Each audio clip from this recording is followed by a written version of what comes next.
Saya ini bisa jadi peneliti dengan apa? Dengan data yang benar. Inilah data yang benar. Ini resmi dari KPU lembaga negara. Saya juga tidak suka kalau nanti beliau jadi dipinah. Ini publik harusnya sudah cerdas di sini ya.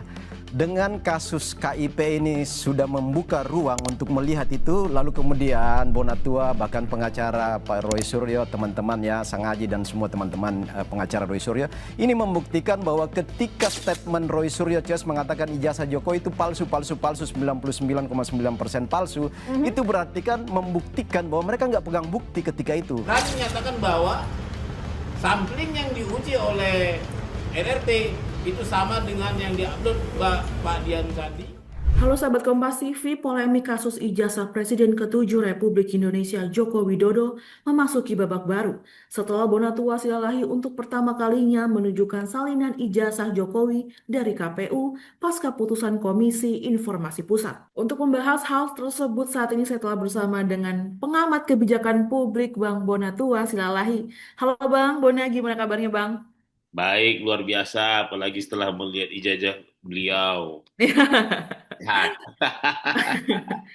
Oke Bang Bona, baru kemarin ya Bang, tanggal 11 Februari 2026, Bang Bona tuh juga baru bertemu dengan tim penyidik di Polda Metro Jaya ya Bang, benar kan? Iya, benar Ya itu. benar, masih dengan kasus ijazah milik Pak Jokowi. Yoi. Ya, gimana nih Bang hasilnya kemarin Bang? Sebenarnya apa saja sih yang ditanyain oleh tim penyidik itu? Saya kan sebagai ahli ya, kalian saya kan sebagai akademisi yang meneliti penelitian khususnya terkait pertanyaan tentang seputar ijazah ini. Jadi saya di situ menjelaskan bahwa saya kan seorang sudah S2, S3 ya sampai S1 itu sudah kita kuliah juga kita sudah diajari penelitian. Hmm. Bahkan saya itu S3 itu kalau level S3 itu hampir setengah SKS-nya itu adalah penelitian. Itu ada misalnya kalau kayak kami itu dari mata kuliah metodologi penelitiannya aja sudah 6 SKS. Seminar proposal 6 SKS, seminar hasil 6, tertutup 6, terbuka 6. Berarti kan udah 6 kali 5, udah 30 SKS untuk itu sudah layaklah disebut ahli peneliti kan gitu kan. Nah, saya terangkan juga di situ ada dua doktor. Dr. Suryo dan Dr. Rismon, mereka itu kan jelas-jelas dari segi akademik pun sudah jadi peneliti. Lantas tak perlu lagi sertifikasi. Mereka bukan jadikan peneliti itu sebagai profesi, tapi sebagai akademisi yang didapat semasa kuliah. Ditambah lagi S2 ya, S2 juga kan ada juga penelitian. Penelitiannya itu aja S2 sudah mungkin 6 SKS ya. Nah, kalau S1 penelitiannya itu mungkin 3 SKS ya mungkin. Nah, 3 SKS. Kalau S2 itu kayaknya 9. Oh, oke. Nah, ya kan? Nah, kalau di total kan semua berarti berhak meneliti ya. Sejak S1 pun sudah berhak. Cuman kedalaman penelitian itu mungkin akan berbeda.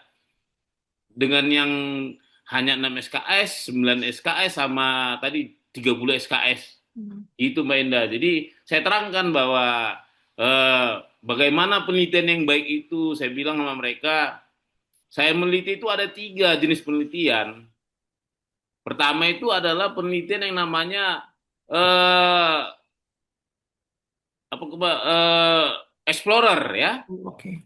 Jadi ini explorer ini mengeksplor. Artinya ini belum ada terkait norma-norma. Kebayang nggak dulu ketika Magellan sama Columbus, ini explore semua, peneliti explore. Mereka nggak tahu itu apa di depan, tapi mereka tahu, yakini bahwa tesis mereka dulu, hipotesis mereka adalah bumi bulat, bukan? Nah, tapi mereka buktikan sendiri, jalan aja dulu, mau ketemu apa, ketemu hingga akhirnya Columbus itu ketemu benua Amerika, dia kira itu adalah Asia. Kenapa? Tadi hipotesis mereka. Artinya level explorer ini jangan dulu berharap terlalu banyak aturan. Cukup bicara tujuan saja dulu. Nah, penelitian berikutnya itu tujuannya deskriptif. Menggambarkan apa yang ditemukan. Mungkin sebenarnya misalnya kalau penelitian sudah ketemu explorer, ketemu benua Amerika, dia akan deskripsikan apa ini benua Amerika. Ya kan?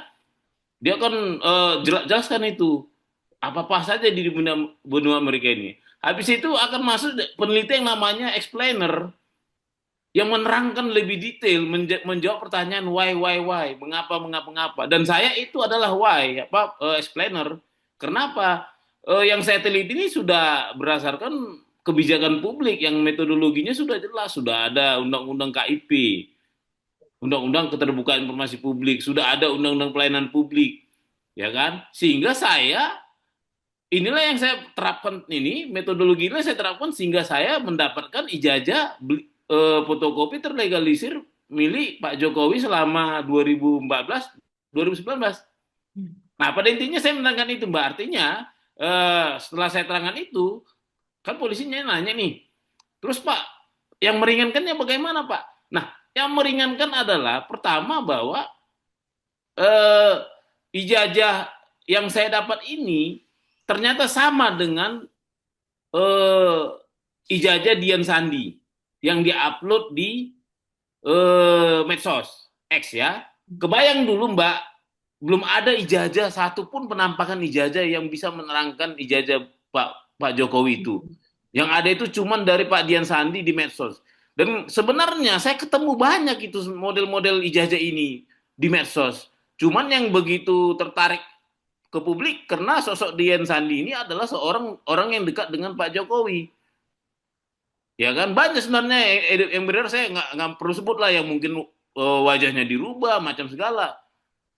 Nah, begitu saya bilang ini mirip, ya, lantas saya kan nggak pernah tahu sebenarnya penelitiannya RRT itu bagaimana. Saya nggak tahu karena saya itu datang baru kenal mereka itu Roy Suryo khususnya itu sekitar awal Agustus. Sementara mereka sudah meneliti katanya ya, saya nggak tahu ya. Katanya mereka sudah meneliti April ya, sejak April, dan samplingnya adalah punya Dian Sandi. Ya kan? Dan mereka bilang karena yang saya teliti mirip dengan saya teliti otentik dengan yang dikasih KPU, yang dikasih KPU itu yang hasil penelitian saya otentik dengan punya Dian Sandi, dan mereka bilang Dian Sandi adalah samplingnya, maka saya jadilah saksi ahli yang meringankan bahwa sampel mereka adalah tervalidasi walaupun belakangan. Ya kan? Nggak masalah. Awalnya kan mereka explore kan, karena memang sifatnya explorer. Tiba-tiba divalidasi oleh saya dijelaskan oleh saya bahwa karena saya sifatnya explainer, saya jelaskan bahwa yang diteliti mereka, yang dieksplor mereka itu adalah Dian Sandi yang sama dengan yang saya jumpa di KPU. Gitu, Mbak. Oke, berarti kira-kira total dapat berapa tuh Bang pertanyaan saat penyidik kemarin itu?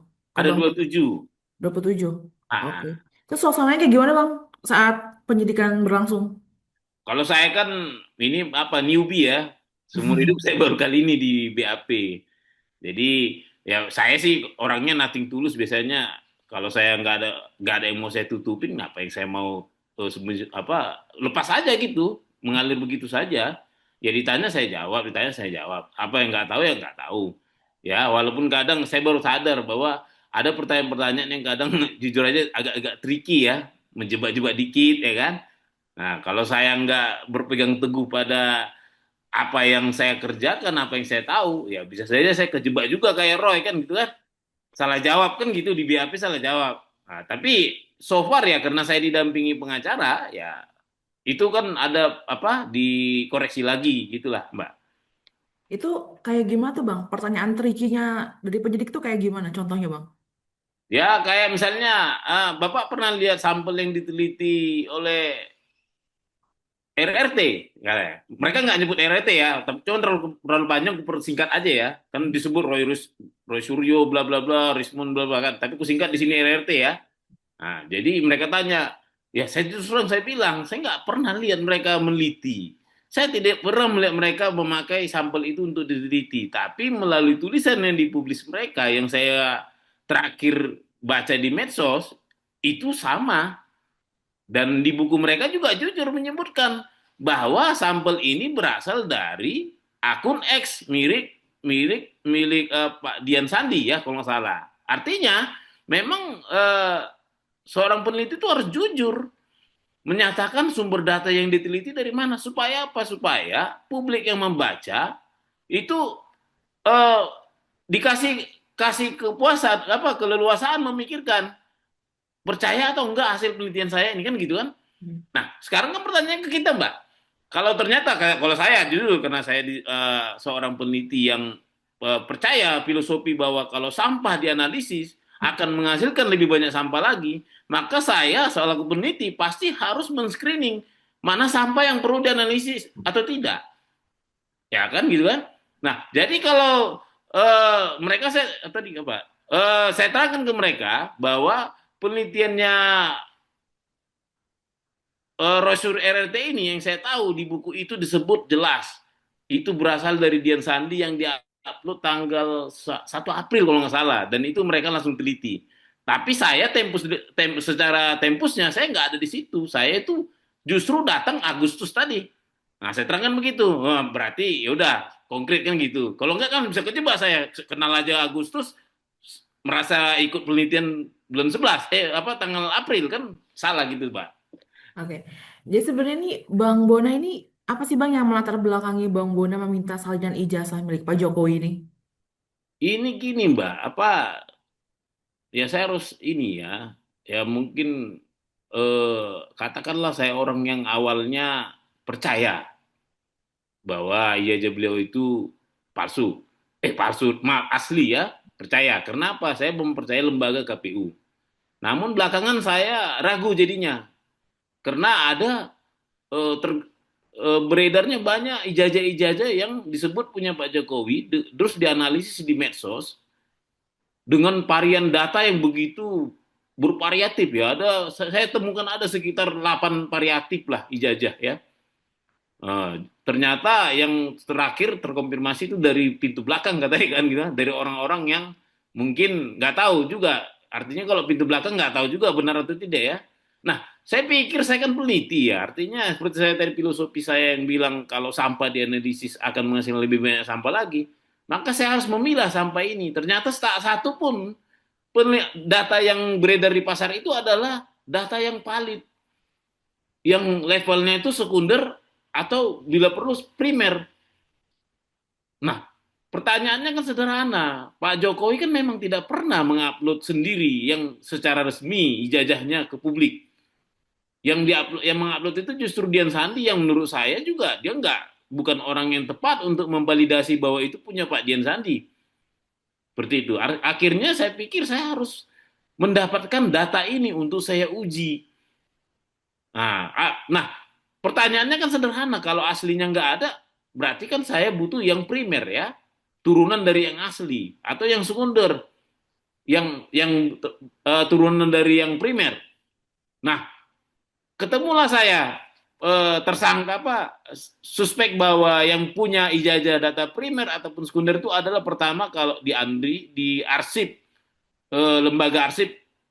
Kalau di tingkat pusat itu namanya Andri, tingkat daerah itu namanya LKD, Lembaga Kearsipan Daerah. LKD ini ternyata ada dua lagi. Ada yang di Provinsi DKI Jakarta pada saat beliau menjadi pejabat gubernur DKI dan menjadi waktu itu ikut caleg ya, calon gubernur, dan juga ada di LKD Kota Solo.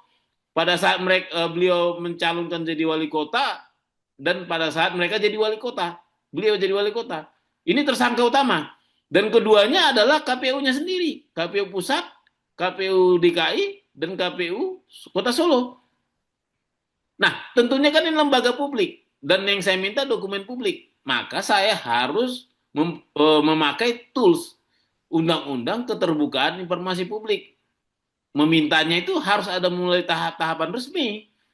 Melalui Undang-Undang Pelayanan Publik juga ada di situ namanya PPID, Pejabat Pengelola Informasi dan Dokumentasi. Saya minta ini setiap lembaga kearsipan daerah, ANRI, KPU, KPUD, DKI, KPU Solo, saya minta semuanya ini. Itu jadi syukur-syukurnya ya walaupun panjang ya, akhirnya saya dapat data ini. Data yang kemarin yang tanggal 11 itu yang sangat dinantikan seluruh rakyat Indonesia. Ini bukan hanya bukan menurut saya ini sangat-sangat krusial. Kenapa? Ini berdampak hukum dan sosial yang luas. di mana dampak hukumnya sampel-sampel yang lain jadi tergeser, sampel-sampel lain jadi malu sendiri, mundur sendiri.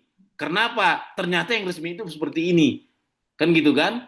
Terus yang dampak sosialnya, ya kita sekarang sudah, saya lihat perdebatan di publik itu sudah enak, sudah bicara mengacu ke sampel resmi punya KPU tadi. Dikit-dikit yang ini tampilkan, nggak ditampilkan lagi yang saya bilang itu, yang ada 8 sampel yang nggak jelas kabarnya dari mana gitu. Oke Bang Buna, kan Bang Buna juga kemarin kan sempat upload ya, apa salin ijazahnya itu di sosial media.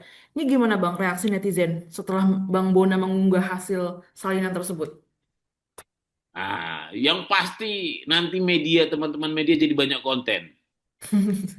Karena mereka itu banyak menyajikan sesuatu, banyak yang aku nggak pernah dengar, nggak pernah tahu, dan mereka sering sharing kecurigaan-kecurigaan analitis mereka juga ada. Walaupun sebenarnya ada juga yang sebenarnya bertanya pun dia nggak pantas ya, karena dia nggak ngerti pertanyaannya. Tapi ya gimmicknya dapat lah ya. Eh, eh, ini kan sudah kita jadikan public discourses ya, diskursus publik ya. Nggak apa-apa, semua harus memang berhak mengatakan pendapatnya. Nah, kemarin itu malah ada yang komplain masalah, yang masalah bilang di mana-mana di Indonesia ini ada tanggal kalau dileges. Ternyata kan itu nggak punya leges tanggalnya. Tanggalnya kita nggak tahu tanggal berapa itu dileges. Itu nggak ada legesnya. Dan mereka malah menganggap itu nggak sah dong jadi presiden kan. Hmm. Seperti itu. Nah, ini bervariasi Mbak. Artinya saya lihat juga kemarin Pak Mas Roy juga menganalisis ya. Dan analisis yang dibilang Mas Roy itu juga banyak di komentar-komentar di medsos yang saya posting itu, baik di IG saya, Facebook, di Twitter ya, di X ya, di TikTok kan saya bagi nih. Cuman jujur maaf nih, saya sekalian nanti kalau netizen baca, saya kurang paham sebenarnya bermedsos ini ya. Jadi saya pun di tag nggak ngerti saya jawabnya gimana. Bagi saya, tujuan saya adalah sederhana, agar jangan sampai ada fitnah-fitnah lain.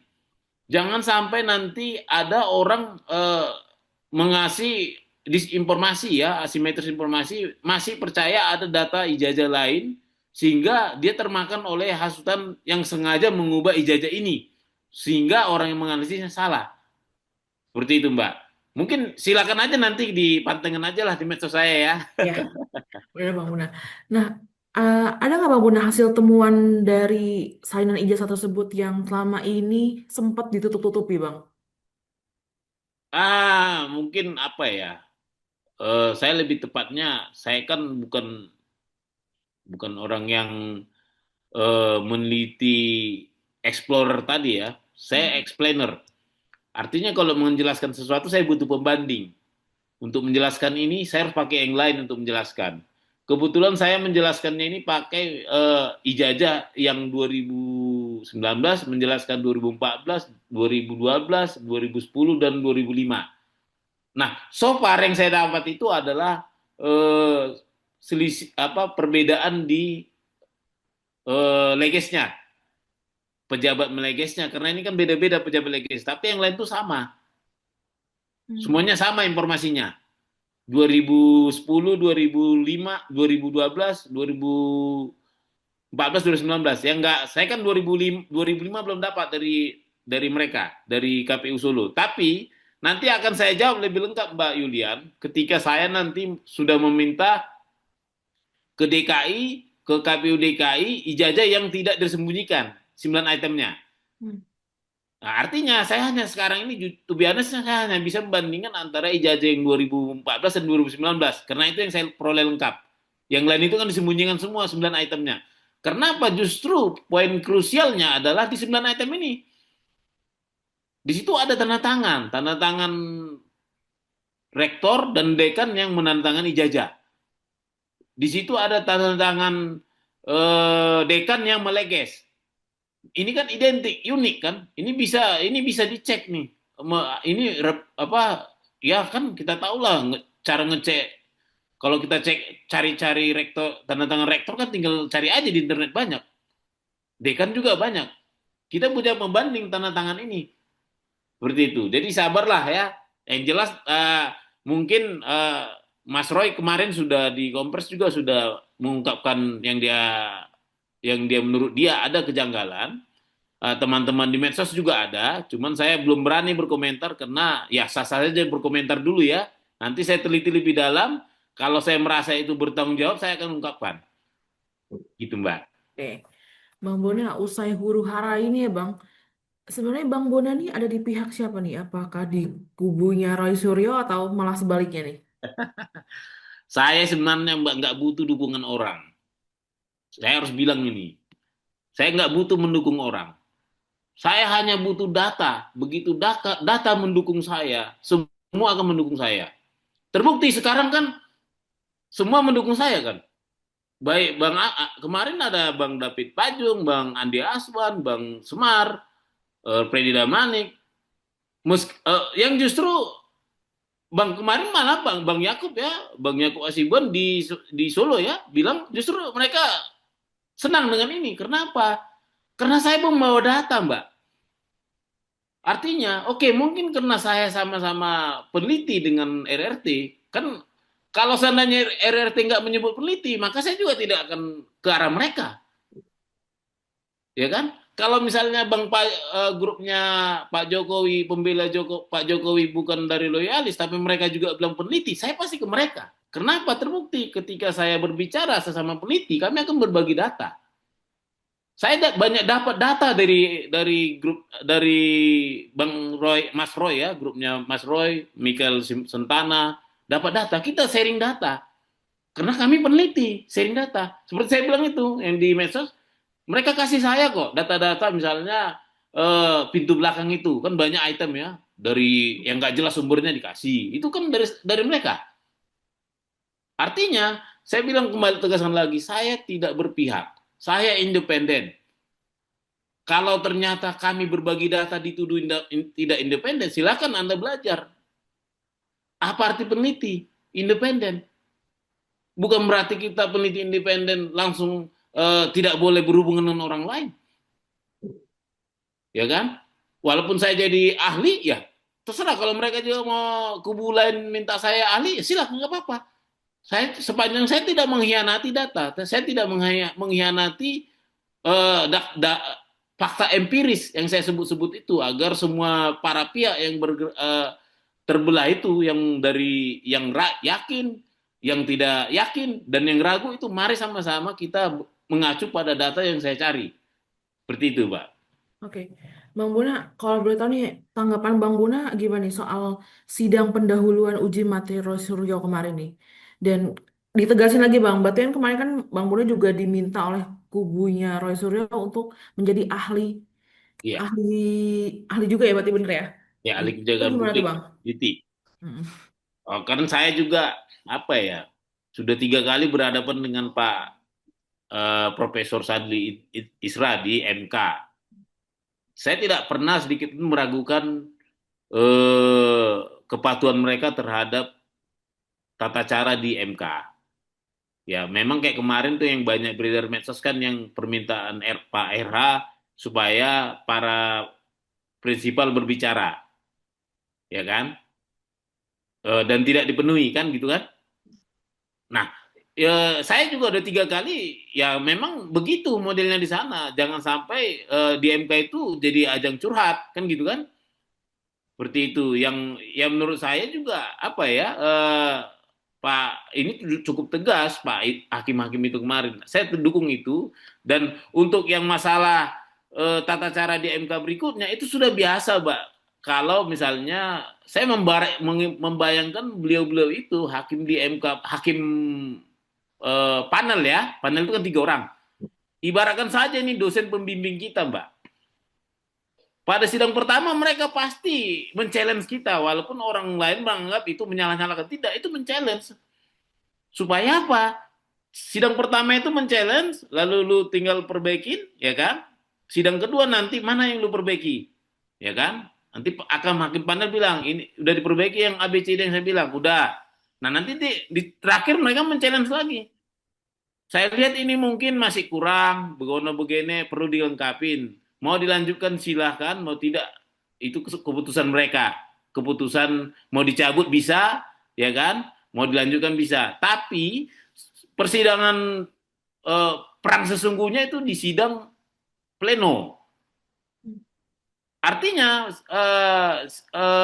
para hakim panel tadi yang 3 orang ini bertanggung jawab penuh, namanya dosen pembimbing. Begitu anak didiknya dimajukan sidang terbuka menghadapi 9 hakim Mahkamah Konstitusi, pasti agak malu juga kalau ternyata yang dia majukan adalah yang nggak lolos uji, kan gitu kan? Itu kan jadi beban moral bagi mereka. Nah, makanya biasanya mereka agak ketat di sini, agak formil ya. Berbeda dengan peradilan-peradilan konstitusi di Amerika. Yang saya tahu juga, walaupun saya terakhir bukan dikalahkan, saya ditolak karena formil. Karena memang saya kan bukan berlatar belakang hukum, saya juga tidak pakai pengacara waktu itu menyusunnya. Nah, jadi ini nanti lihat aja, saya yakin dengan ada koreksi-koreksi dari Hakim MK, Bang RH juga, Refli Harun juga seorang yang bukan orang baru di MK, di Peradilan Tata Negara, pasti ini sudah diperbaiki. Ini hanya masalah selera saja menurut saya. Pemohon maunya pinginnya begini, MK pinginnya begini, ya digabungin. Seperti itu, Mbak. Jadi jangan terlalu kita ini dulu, kita kasih penilaian dulu ya. Kita tunggu sidang kedua. Oke, Bang Bona, jadi menurut Bang Bona nih, apakah salinan ijazah Pak Jokowi ini cukup menjawab keraguan publik atau masih perlu diverifikasi lagi nih? Nah, kalau saya kan ini baru data, Mbak. Jadi ini belum menjawab apa-apa dari penelitian saya. Penelitian saya itu harus meneliti salinan ijazah yang terautentikasi. Ya, sementara itu tidak terautentikasi sama sekali. Jadi belum menjawab. Karena yang saya dapat ini disebut, saya menyebutnya data sekunder tapi tidak teruji. Kenapa? Terbukti dari dokumen-dokumen yang saya dapat, dari sidang-sidang kami baik di KI Pusat, KI DKI, KI Jateng, KPU semuanya mengatakan tidak pernah melakukan klarifikasi. Mereka hanya melakukan verifikasi administrasi.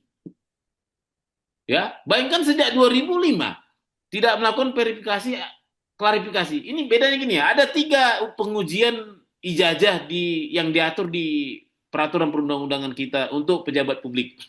Ya, pertama itu verifikasi administrasi, yaitu cek legesnya benar enggak, pengajunya benar enggak, ya kan, formatnya benar enggak.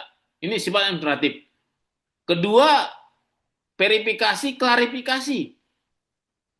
Ini dilakukan menurut Undang-Undang PKPU jika ada laporan masyarakat, ada laporan Panwaslu, ada kecurigaan dari KPU. Ternyata sejak 2005 ini tiga ini tidak ada. Sehingga KPU merasa tidak perlu melakukan klarifikasi. Karena memang ini sesuai dengan Undang-Undang Pemilu yang diturunkan ke peraturan PKPU. Nah, ada yang terakhir, yang ketiga, yang mereka lupa bahwa bernegara ini nggak hanya mematuhi satu peraturan perundang-undangan saja. Mereka melupa undang-undang kearsipan yang menyebut mereka harus melakukan autentikasi. Autentikasi ini apa? Kalau tadi klarifikasi, kalau verifikasi hanya sifat administratif, verifikasi kalau mereka curiga, ya kan, ada laporan masyarakat, pasti dia tanya mana aslinya, disandingkan dengan fotokopi yang dikasih. Oh iya mirip, kan gitu. Oh iya pas. Oh iya ini cocok. Tanda tangan rektornya sama. Ini sifatnya informatif. Oke, lulus klarifikasi. Tapi autentikasi jauh lebih ribet, Mbak. Autentikasi itu kita dibawa misalnya ininya apa? Fotokopinya aslinya diuji, Mbak. Diuji dokumennya, diuji kertasnya, tintanya, macam segala. Diuji informasinya. Inilah yang namanya kalau lolos dia, itu namanya dokumen yang disalinan ini otentik dengan dokumen aslinya. Inilah yang nanti jadi benda sejarah kita disimpan di ANDRI, di LKD. Nah, saya mencari ini, Mbak. Kalau saya nggak dapat ini, maka saya bilang saya justru ditertawain penelitian saya. Kenapa saya meneliti barang yang ya katakanlah jangankan otentik, clarified juga enggak, verified udah, ya kan? Verified itu untuk sebatas kepentingan KPU ya sudah, tapi sebatas penelitian untuk penelitian jurnal enggak boleh. Itu harus clarified, ya harus authentified kan? Seperti itu. Oke. Eh, Kemarin kan Bang Mula juga habis diminta oleh kubunya Roy menjadi ahli. Dan kira-kira ada nggak Bang tawaran dari, tawaran bukan tawaran sebenarnya. Mungkin ada pihak dari kubunya Pak Jokowi nggak yang menghubungi Bang Buna? Wah, mereka saya juga jadi bingung nih, jadi nggak ada lawan saya. Semua pada bilang terima kasih. Hmm. Dan mereka juga kayaknya apa ya? Saya juga jadi bingung nih, jujur ya. Mereka juga malah nggak apa-apa dorong saja. Malah saya didorong kemarin berapa kali saya ketemu di televisi ya. Malah mereka mendorong saya ngobrol-ngobrol kita nggak wa ngobrol-ngobrol langsung. Iya nggak apa-apa. Seperti di TV kemarin tetangga. Malah dia bilang, saya bilang ya saya harus mau. Saya sebelum saya pergi jadi saksi, saya udah bilang, ahli, saya bilang saya akan diundang. Saya bilang saya bersedia. Dia bilang malah mendukung. Iya bagus nggak apa-apa karena memang mereka juga butuh sebuah forum yang eh, untuk ruang publik untuk mengklarifikasi ini semua. Nah, ini sekarang jadi klaim nih. Mereka mengklaim justru hasil KPU itu, KPU mempersulit itu bukan karena mereka. Tapi karena memang KPU-nya yang jelimet. Kan gitu kan? Sampai saya 6 bulan baru dapat. Ya nggak apa-apa. Saya juga menganggap bisa saja memang mereka super hati-hati, super ketat. Malah saya bilang kemarin sama mereka. Jadi saya juga justru menduga. Jangan-jangan bukan Pak Jokowi yang melarang KPU memberikan. Tapi orang lain yang berdampak. Ingat loh Mbak, sidang KIP itu bukan masalah ijazah Pak Jokowi aslinya. Itu masalah ijazah semua pejabat publik.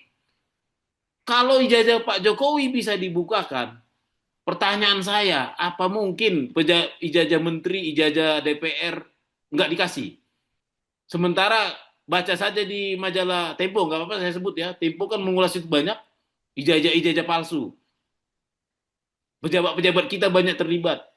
Saya justru merasa ya sebenarnya bukan hanya Pak Jokowi yang sorry bukan maksud saya bukan nggak mungkin lah hanya Pak Jokowi yang pingin ini cerah ya, tapi lebih banyak lagi mungkin yang lain yang akan terganggu kalau ini cerah transparan seperti itu Mbak. Oke. Baik, terima kasih banyak Bang Muna Tua Silalahi atas waktunya. Terima kasih ya Bang, mau Ya berbagi baik, informasi makasih dengan Pak Kompas Yulian, TV. Pak Terima Adia, kasih Bang. Aditya.